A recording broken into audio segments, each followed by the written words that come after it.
Good morning. Evening sa inyong lahat.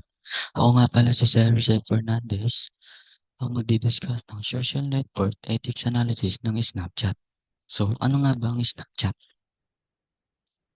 Ang Snapchat ay na-create noong 2011, September 16, ni Bobby Morphy. At ang active user ng Snapchat ay mahigit 800 million at Snapchat widely used social media platform known as temporary messaging and visual content, particularly appealing to younger user.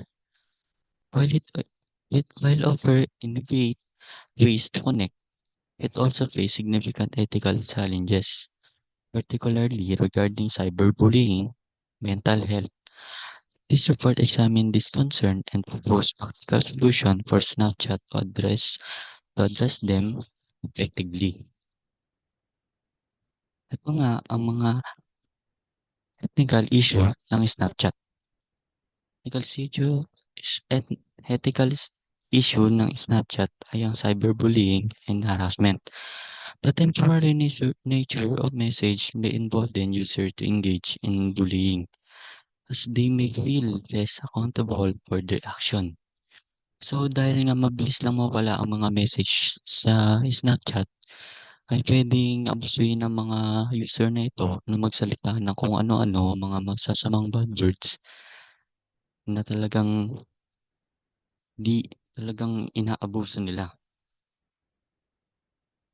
Impact on mental health, addiction, and exposure to toxic content.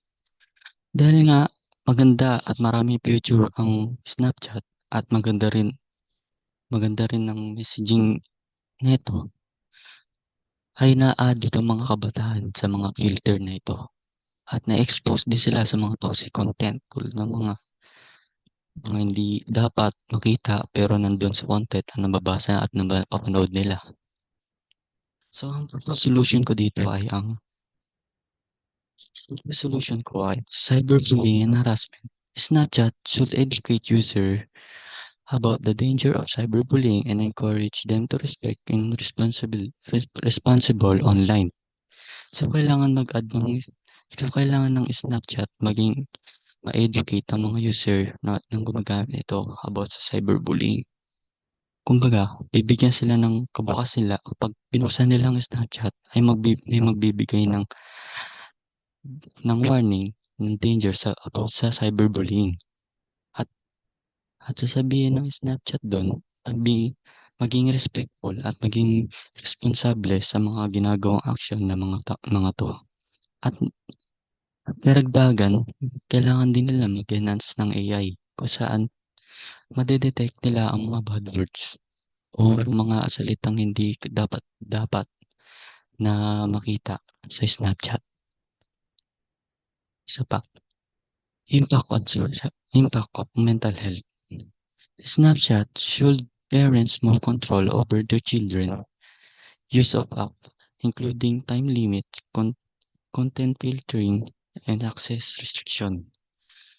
So, kailangan magkaroon ng connect ang Snapchat sa mga parents para mabantayan nito ng mga parents sa mga kung ano naman mga cyberbullying o mga harassment na mga lalabas doon sa kanilang Snapchat account. And they should add limit warning to all younger user. Kasi nga napupuyat sila dahil sa Snapchat.